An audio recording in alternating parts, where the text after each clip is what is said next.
Hello and welcome to the Underhand Free Throw. I'm Simon, and today me and my co-host Ian are going to be discussing your favorite team, the Oklahoma City Thunder. So with our last few videos, we've been on a theme of talking about rebuilding teams, and you might argue the Thunder are a little bit better than that, but they're still a team that's on the come up, right? So we're going to be talking today about the draft picks that they have, the young players that they have that they like, the young players that they have that we kind of like, and some other things as well. And we're going to be talking about, the Thunder's progression from a young rebuilding taking team into a future contender. So if you like this style video, feel free to give this video a like and subscribe because we're planning on doing some more in the future. And let's dive in and talk about OKC. This team, not really in the same tier of losing just yet. They're actually they're fighting in the Western Conference right now. Like we expect them to give up at some point. But, right now they're 11 wins, 13 losses. We're talking about the Oklahoma City Thunder. Yeah, are the Oklahoma City Thunder a tanking team? So really the reason why we're talking about that is more because they could be. And that I think entirely depends on how the season plays out. Like we kind of hypothesized earlier on when we were doing our season preview, like the Thunder could be hovering around a 500 team. I kind of talked about that as kind of like an extreme outlier upside thing. Neither of us at that point expected Shai to turn into like one of the 12 best players in the NBA. Shai being this good, this fast has raised their ceiling for what they could feasibly be this year. And around him, they really don't have the pieces to, I think, make the playoffs in the Western Conference. 10 seed, one game in, one game out of the play-in tournament. Probably like the farthest I could see this team going, even with how good Shai has been. But there's also a world in which, Shai gets hurt, which he has legitimately been injured the past couple of years. Maybe his return from the injury hasn't been as quick as it could have been if the team was competitive. Yeah, I don't know how injured he's been, but he has had an injury that exists, and I don't know if and everyone talks about the Thunder's wealth of draft picks, and that's technically true. They do have a lot of draft picks, but as far as for the next couple of years, the only ones that are like real bangers are their own, because all these other draft picks they own are either protected or the Clippers, which, could be a good draft pick, but I think it's safe to assume it at least isn't going to be like very top of the lottery.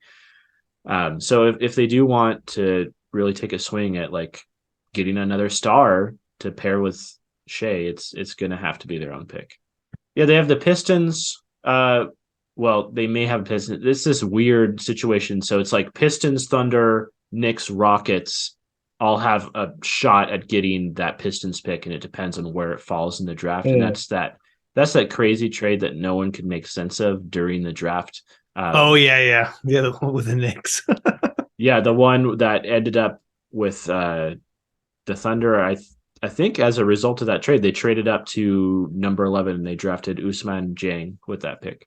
Yeah, you're right. Anytime you're reading weird draft pick stuff in the next three drafts, where it's like a pick's kind of owned by three different teams, it's probably coming out of that New York draft trade. But in 2024, the what if Houston ends up with a fifth or sixth pick? Chris Paul trade, yeah. That's like, I mean, people still talk about that, but that was a bad pick at the time, and it was immediately even worse, and it's only gotten worse. I mean, finally, Chris Paul's maybe falling off this year. Like he's been injured. So, but as recently as last year, you're talking about a near MVP level player and Russell Westbrook just being basically unplayable. So, they also have a pick from Utah, but that's top 10 protected in 2024. It's hard to say. 2025 from the Sixers, which is lightly protected, but we assume Embiid's still going to be there. So, the only ones to get excited about in the near future are the Thunder's picks and the Clippers picks if something goes terribly wrong, which it could, because the Clippers cap space is a disaster. And, they're still good enough with a bunch of solid role players and Paul George playing most of the games that I don't see them being like, threatening for the Thunder picking up a top 5 pick there within the next couple of seasons, but it could happen. So let's say, Kawhi never plays meaningful basketball again, or we stop anticipating the return of Kawhi or something like that, and LA is what it is. How much would Steve Ballmer pay to avoid giving a really juicy draft pick to the Thunder? Like, is he going to set record luxury tax bills just to sort of like put out a 9 seed every year?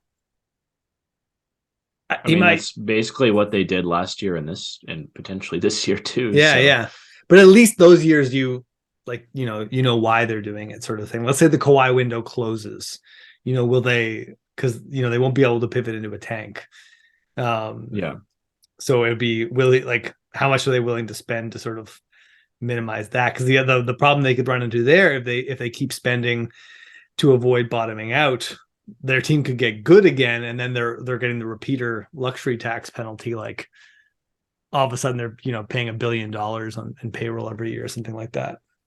Well, it's hard to see the Clippers being good if Kawhi's contract is on the roster and he's not playing.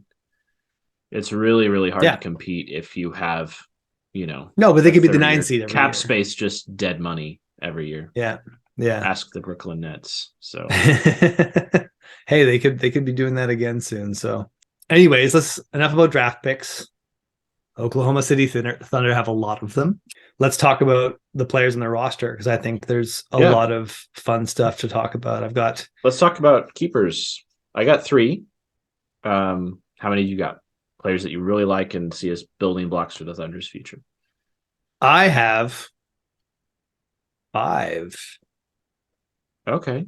3, 4. I might have 6. I might have 6 or 7. Big Thunder fan here. Are these guys you're like sure about, or guys that you're like, I think they will be good? There's a couple guys who are borderline that I'll discuss when we get to them. You want to start at the very top and work our way down? I got a couple maybes that are like trending more towards yes than no, but I would still put them in the camp of maybe. All right, give me your maybes and I'll see what I think of those maybes. Let's start with let's start with the sure things. All right. We mentioned Shai. Let's gush about Shai for a second, because he deserves it. Shai has become one of the very best, arguably the best off the dribble threat in the league this year, in terms of just like getting places with his handle and his slipperiness and speed. Like no one can stay in front of him. He's a slippery fish. He's a ghost. He's just teleporting through defenders and just getting into the paint whenever he wants. And on top of that, he's complementing that. Like that's an elite skill on its own. He's complementing that elite skill with passing, shooting, creative finishing. Just he's all over the place. He's playing good defense this year. He's getting fouled. He's taking almost 10 free throws a game. Yeah. And that's part of being, when you can't stay in front of a guy, you kind of have to foul him. But he's averaging a block per game still. He's averaging 2 steals per game. He's just sort of like this teleporting weird mutant all over the court, and kid's only 24. So I felt from what we saw in Shai over the past 2 seasons, obviously he's getting shut down early. He's had some up and down shooting. He's still not shooting the ball amazingly from 3. So I think the 3-point shot is still a little bit of a question overall, but the stuff that he was doing well, when you kind of took the weird pieces of Shai and put them together, very much indicated I don't think there's another guard with this package. I think he's a better, I would take Shai over Donovan Mitchell right now, and Donovan Mitchell is having an amazing season. I'm not taking a crap on Donovan Mitchell. I'm blown away by him, but I think Shai is even more exciting as just sort of a larger player with even more penetration ability, and that kind of just penetration from a guard. It's just I don't remember the last time we've seen that. Yeah, especially not from a guard his size, because he's 6'5"-ish, really long arms. Has the body more of a wing. I mean, not the muscular definition and size of a wing, right? Yeah, he's still pretty skinny, but he kind of reminds me of a body type of a Terrence Ross, sort of he's like a 6'6" skinny guy sort of thing, where he's like a small wing. He can occupy a lot of space for a point guard. Yeah. They have a lot of players on this team who are small forwards. You know what I mean? It's they got Shai, Giddey, Dort, or really skinny big men.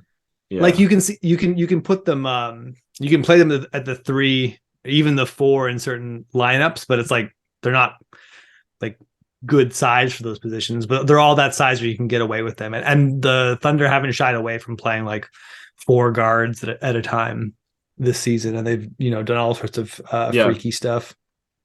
Yeah, I mean he really got picked on defensively in the playoffs. The one time he was in the playoffs, the one playoff series he's been in. So I mean, yes, he's not necessarily like a physical presence defensively. He's more just like a guy that can get his like long arms and hands involved and kind of just like bother the the airspace for a ball handler, which is one way to effectively defend players as well. Totally. So yeah, I'm obviously really high on Shai. I think that all of the talk earlier in the season about like, oh, is Shai the next star to ask out? Like, is this who the New York Knicks should save all their assets for now that they missed on the Donovan Mitchell trade? Like, I think that's over. I don't care that he's 24, going to turn 25 this season, and he's a couple years older than Chet. Like it doesn't matter. Like you don't. This is the kind of guy that you tank for years and save all these draft picks to get in the first place. So like you don't let him go once you have him. Yeah, there's no guarantee you're going to get a player as good as Shai. No matter how many draft picks you get in return from him. Yeah. Now that he's in a position where like, he's in early MVP talks, I think the ship has sailed on that. He's too valuable for the Thunder. Like you couldn't get value enough back for that. Like what could you trade for Shai Gilgeous? You think the Thunder want like a boatload of like sure, give them unprotected picks forever and like 3 good young players and then maybe we're talking, but like what about Julius Randle, Evan Fournier, and 2 unprotected picks? You're gonna have to throw in RJ Barrett and Cam Reddish. Yeah. Hey, Cam Reddish isn't playing anymore, so maybe he's on the trade block now. Yeah, I'm sorry, Knicks fans, but there's no you're not getting in on any kind of Shai trade talks. I know that was a fun way to cheer yourselves up after the Donovan Mitchell thing, but again, Shai is now the centerpiece of the Oklahoma City Thunder. I mean, he already was before, but now they can feel great about it and build out around him and see what they get in the lottery again this year. So Shai's awesome. No, those both are number 1. Yeah. Who's your number 2 or keeper, I should say. Oh, I feel like I got just so many guys tied for this. So I'm going to throw that question back towards you. All right, number 2 for me, Jalen Williams. I think the early signs are awesome. I think it's funny, like he was a really late riser, right? I saw him play a total of 1 game in college and was impressed, but he was also on a really bad team. In Santa Clara. So sometimes like one guy who like has obvious talent on a team that doesn't have a lot of it, like really stands out. So I'm not a scout or anything. So I didn't watch enough of him consistently to say like how good he is. But one thing that always puzzled me is like, he was rising draft boards and people were like, ooh, 3-and-D wing. And I'm like, no, what? secondary ball handler. And that's been his game so far early in OKC. He attacks the basket and he doesn't just attack looking to score. He's really good at finding teammates, around the rim, dumping the ball off. So yeah, he's shown some playmaking chops already. He's a little bit of a reluctant shooter so far, but like everything he does it looks so fluid. Like his touch is so great. It's hard to imagine him not becoming at least a decent shooter in the future. Yeah. He hasn't quite. He had a sort of atypical release in college, and I feel like hasn't quite figured out that part of his game yet in the NBA. But agree with everything you said. I was super high on Jalen Williams. I had him in the lottery all year. The first time I saw him play, I was just like that. Like I had to look up how tall he was. He is kind of mesmerizing. Like that, just like the fluidness of his ball handling, and like not every guy with sick dribble moves is going to be a good NBA player, but like when you pair that with the size and with the vision to make plays, like you got a really good foundation.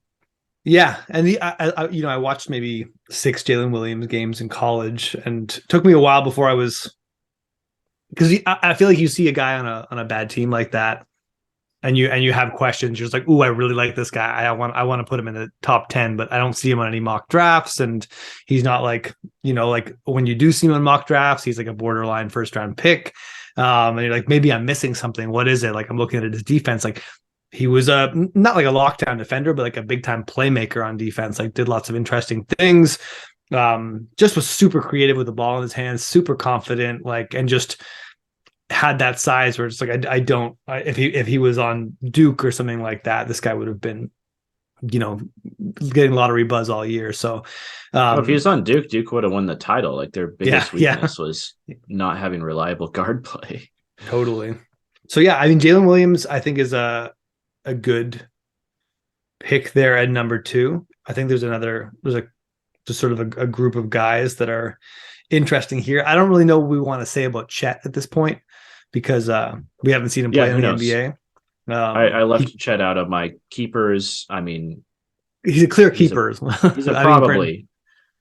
But we won't know that until we see him step on the NBA floor. So we'll skip too much Chet speculation right now, unless you have anything you really want to say about Chet. Well, I don't mean he's not a keeper. I just mean, like, is he going to be one of the Thunder's key players 5 years from now? I don't know. I mean, obviously you need to keep him around that long to find out, but who knows? So because you put Jalen Williams at 2, I love it. I think it's a great pick. I think we do have to ask about the, guy that Jalen Williams is backing up and what you feel about Josh Giddey. Because your 2 keepers are Jalen Williams and Shai, your 2 definite. So we're already like, Josh Giddey is not a definite keeper for you. I have 3 keepers. Josh Giddey is not one of them. Okay. Sorry, I'm trying to. Let's go back then. Let's rewind it. Who's the 3rd keeper? Okay, my 3rd keeper, Jeremy Robinson. Yes. Earl. Oh man. So Jeremiah Robinson Earl was my draft crush from the year before. I mean, I didn't have him I did have him in the lottery. I had him at 12. Okay.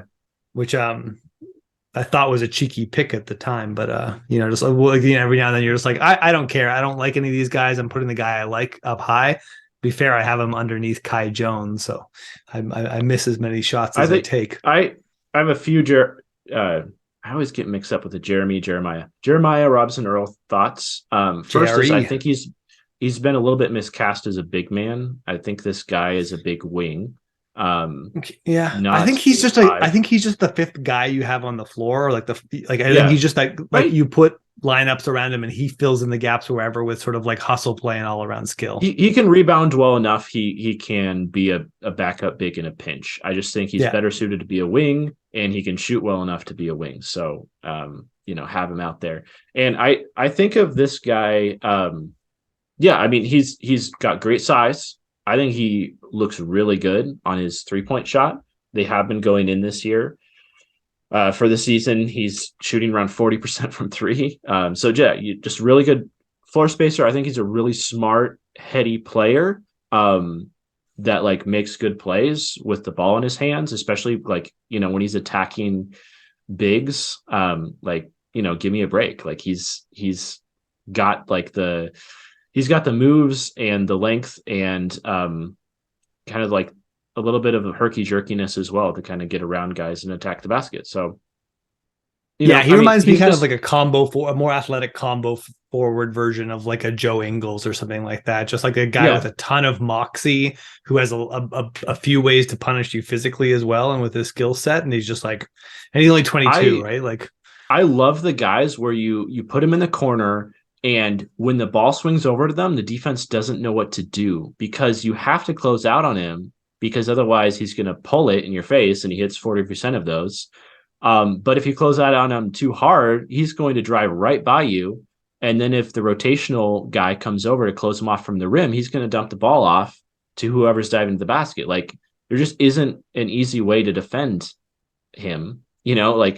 Obviously this is your 4th option, but like, he's just really dangerous as your 3rd or 4th option on the floor, and raises questions for how the defense reacts to him. And that's exactly the kind of guy I want in that role. And it's funny that that's not the kind of role that I feel the Thunder are looking for, this early in their process, but they have him. And when you watch the Thunder play, you can kind of tell it's like, we want to get Poku some extended run, or we want to like try out, like, we want to throw out Dieng out there for a little bit, but they can't not play JRE. Just like they keep like he starts sometimes, he comes off the bench sometimes, but like, Mark Daigneault essentially just like, I'm not gonna play like one of my best players for good chunks of this game, and I really don't care about any other objective.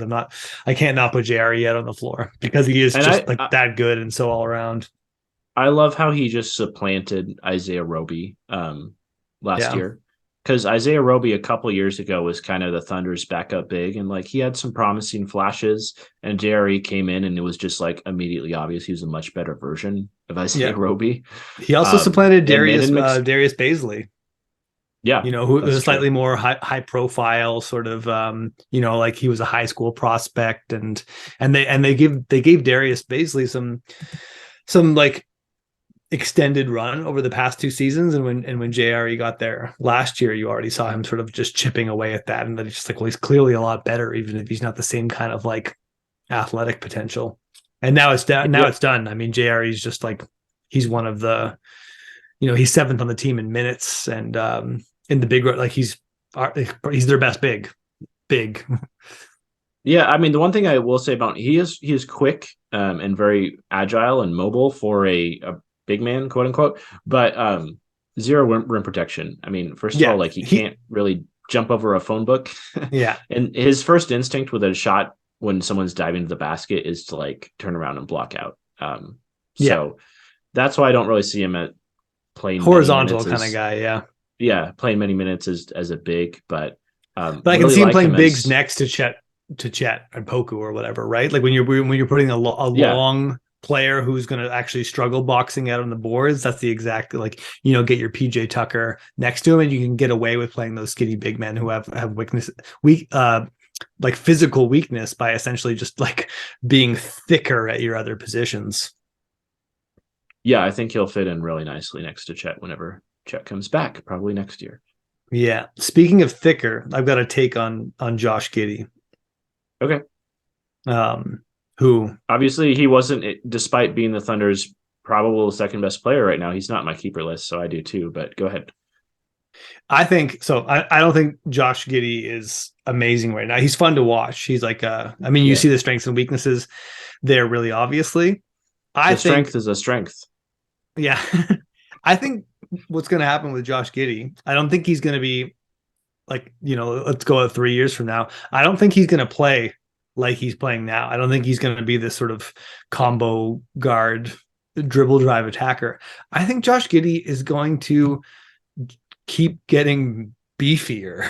Like he already looks a lot. He still sort of looks like a child, but like from year one to year, like in year one, I just thought like, okay, he was this sort of like skinny, like teenager in the NBA. Like what's he do? Obviously he can pass and it's like fun to watch him play, but how does that project down the line? And then he came back this year and he just looks like he put on 20 pounds, and I don't think it's over. Like he still looks like a growing child. Like I'm kind of predicting like year 5 Josh Giddey is just like 240 pounds and just kind of bullying people under the hoop as a passing. He gains 5 pounds of muscle every year.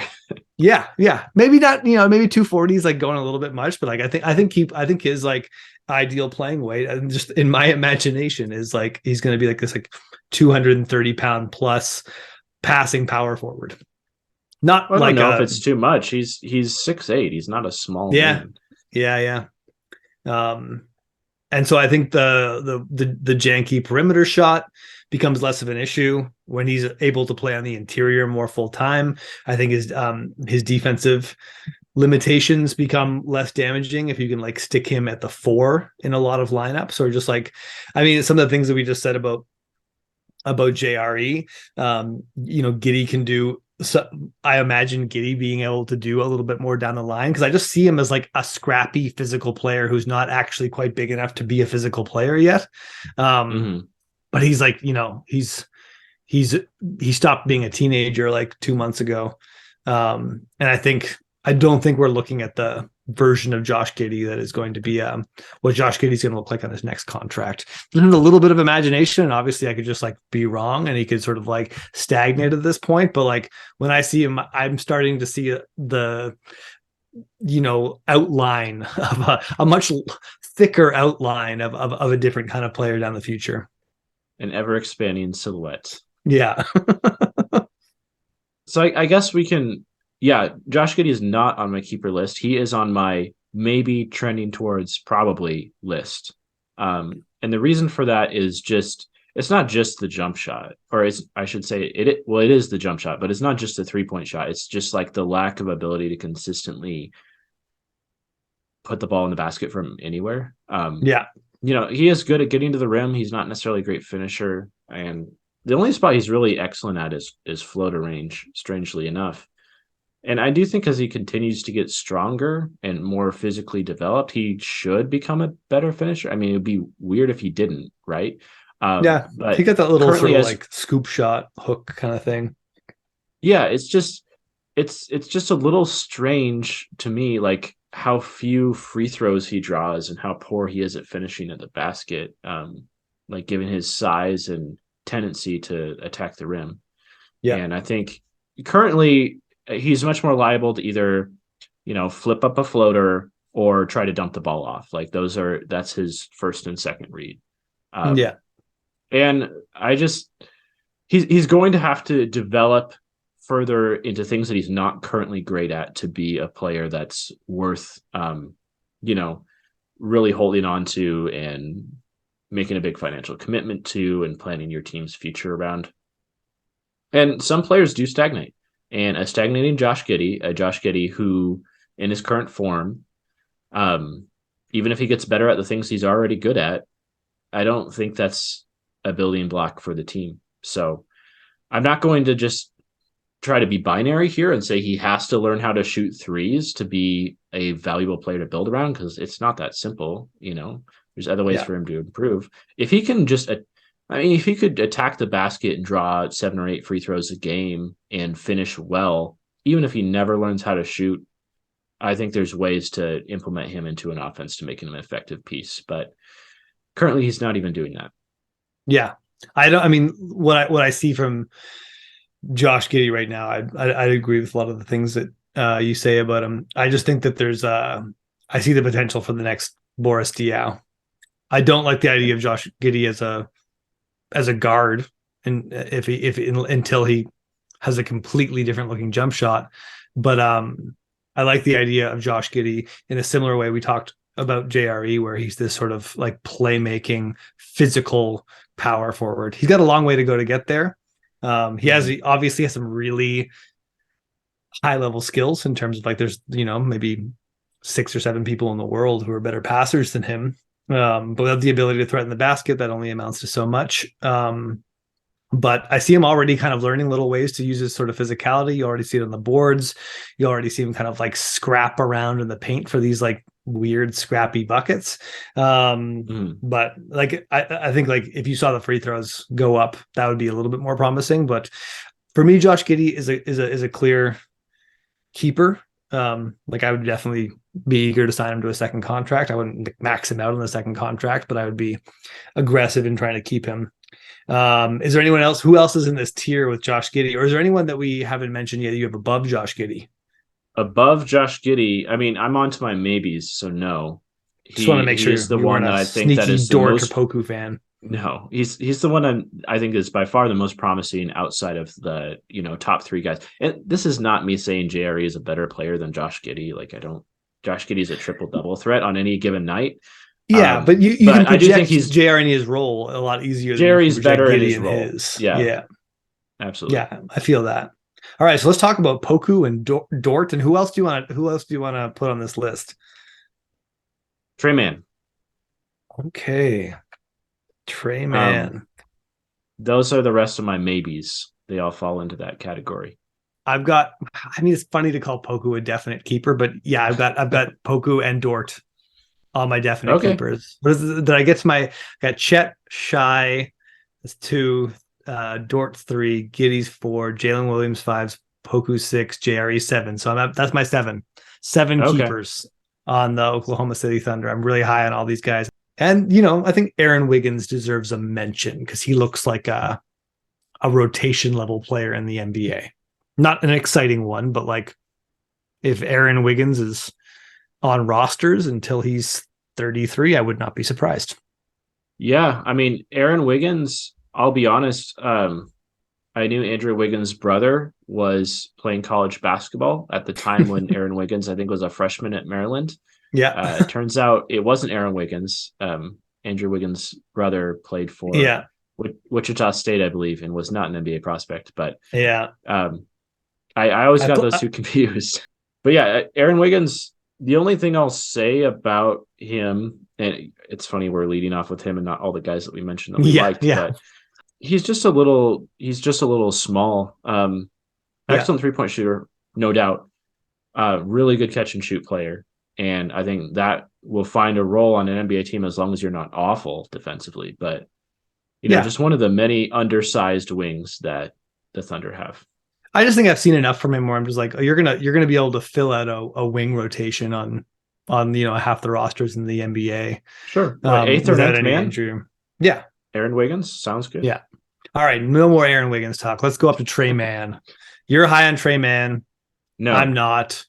Let's figure it out.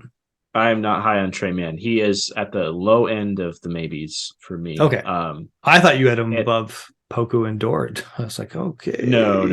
I mean, all these guys fall into the maybe category. Trey Mann loves to take threes, particularly deep threes off the dribble.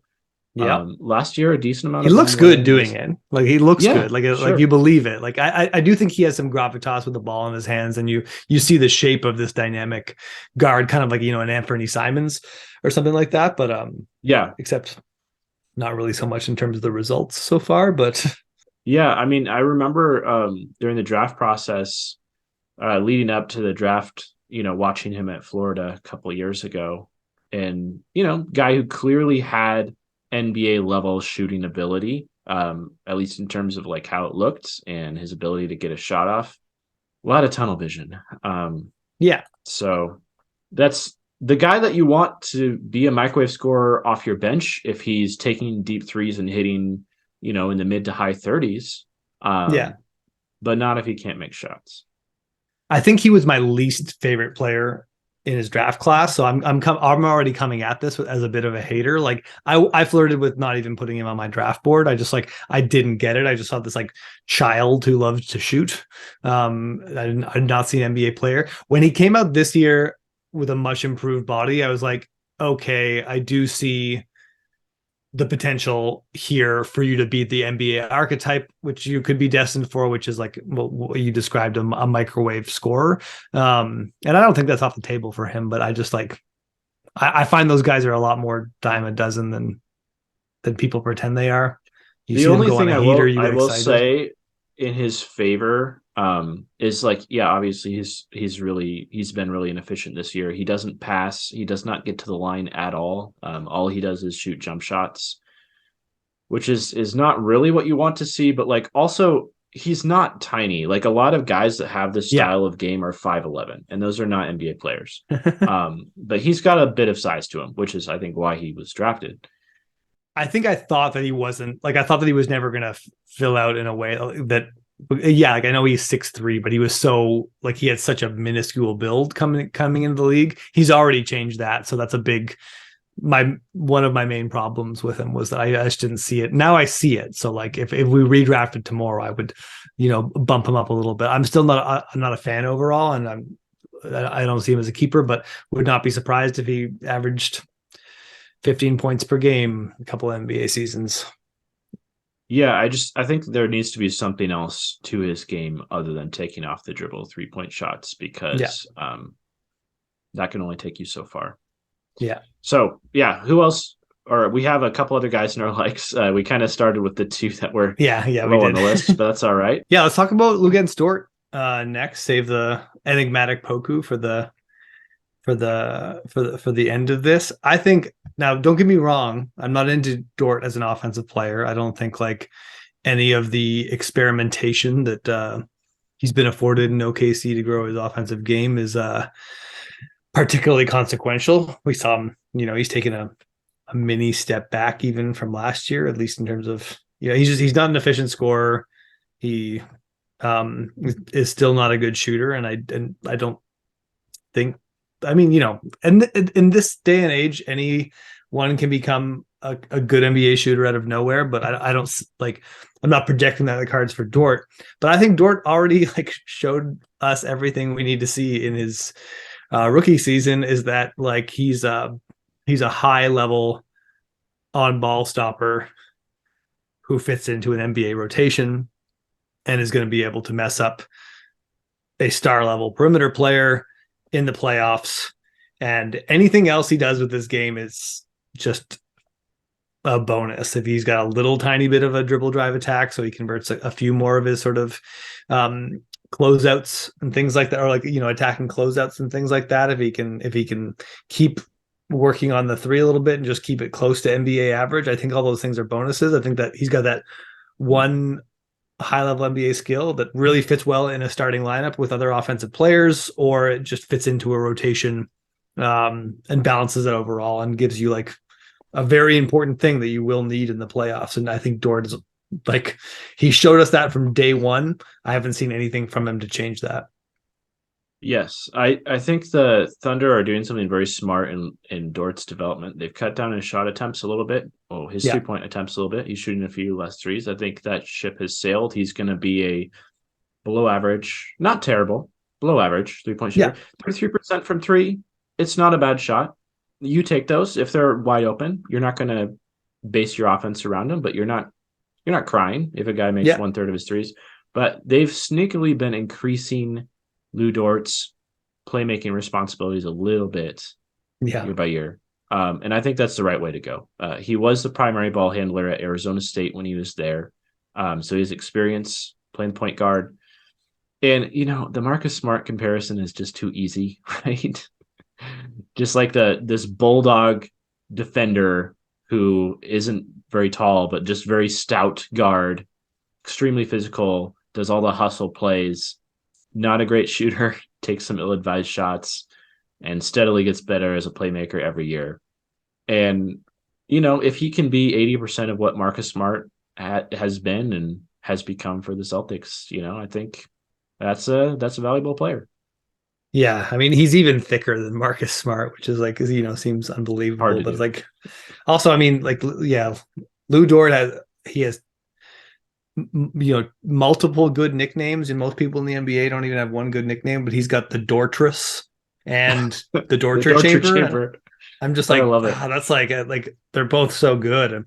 So yeah, I mean, they've already locked him up, so it's not, he's making like 17 million a year for the foreseeable future. And I think it's a smart play. And again, like any extra development they get out of him is a bonus. I think 17 million kind of sounds like a lot. We'll see how much the cap goes up, but by the time OKC is a playoff team, I think they're going to be happy they held on to Lou Dort rather than just sort of like letting him go because he didn't have the same offensive upside. And hopefully that these years of reps of him operating in a slightly larger role, and he's probably destined to play, will pay some sort of dividends, whether that's as a shooter or a playmaker or whatever he ends up having to do when Shai and Chet and Victor Wembanyama are winning multiple championships. Don't count my man Ousmane Dieng out. Yeah, I mean, do you want to talk about Dieng? I mean, he's played so little. He's clearly like not quite. I really liked him as a draft pick. I think he's a really interesting prospect. But he doesn't. He's harder to fit into lineups. He's a little bit further. He's the youngest player on their team. I mean, in some ways, I think he has some similarities to Poku, who we can talk about now. Just like really tall, skinny, probably wings based on their play style, who like to handle the ball, and Dieng probably has more playmaking chops than Poku does, but yeah, there's Poku, a little bit of redundancy with those roles. Well, I mean, I think Dieng is going to be like a 3-4, where I think Poku is going to be like they've been playing Poku at the 5 a lot this year. Kind of in a similar, like, kind of the way that Orlando's using Bol, but I think Poku's like while he's even skinnier than Bol, he's smoother. A lot of his movements look fine. Honestly, like even in Poku's darkest moments when he's been one of the worst players in the NBA, like it is startling how well he moves.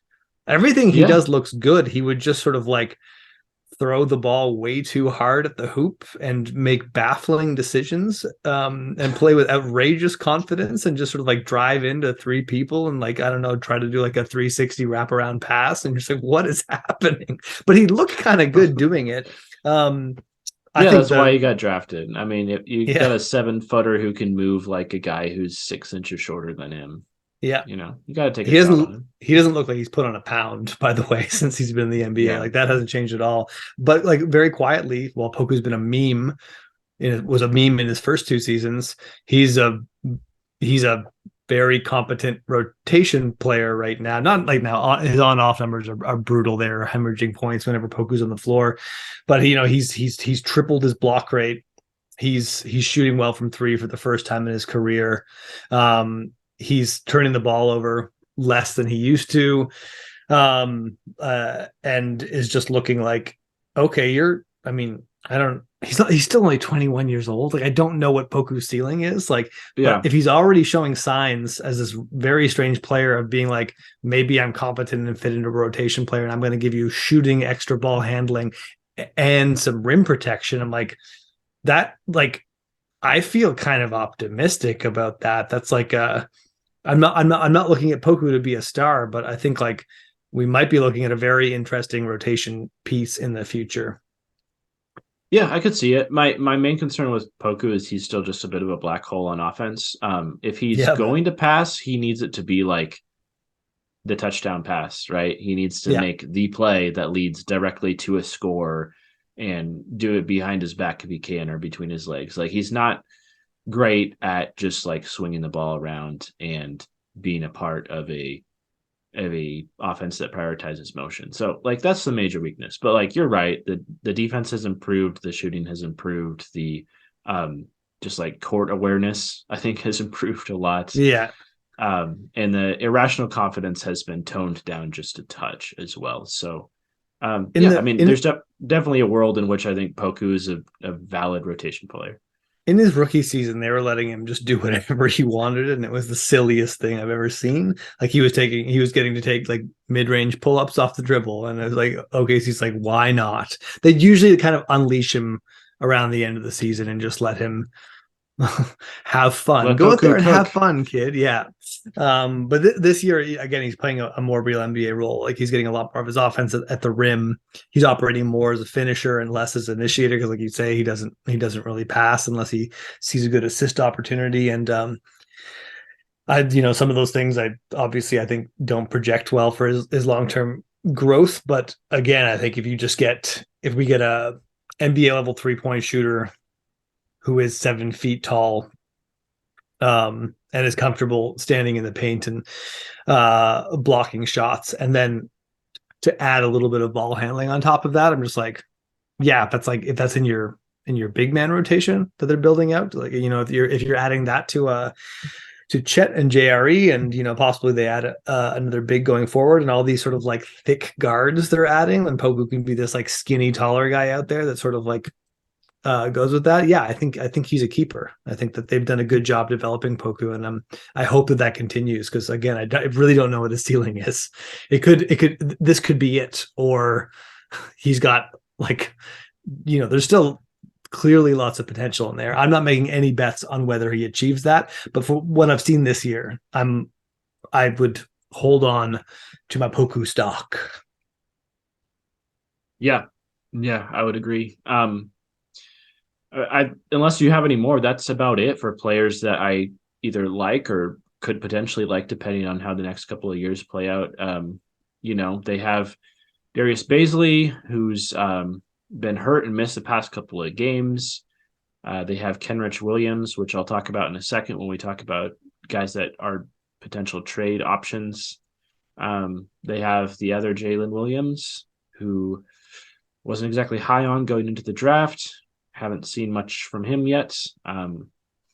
Is there anyone else? There are other players in the roster, but One thing I'll say about Darius Baisley is that I do think that he has flashed some like defensive potential in the NBA. I don't see an offensive player there. I don't think he showed enough of an offensive skill set to be there, but like he's had some good defensive moments for them the past couple of years when he was healthy. But no, let's talk about Kenrich Williams. Let's talk about his trade value. And if you think there's, I like wouldn't give the Thunder a pick just out of principle at this point.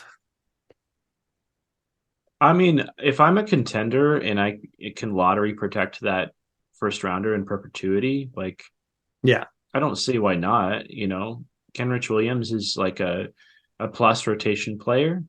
He's a wing that just is like really smart and doesn't make mistakes, and can handle the ball a little bit and is a good 3-point shooter.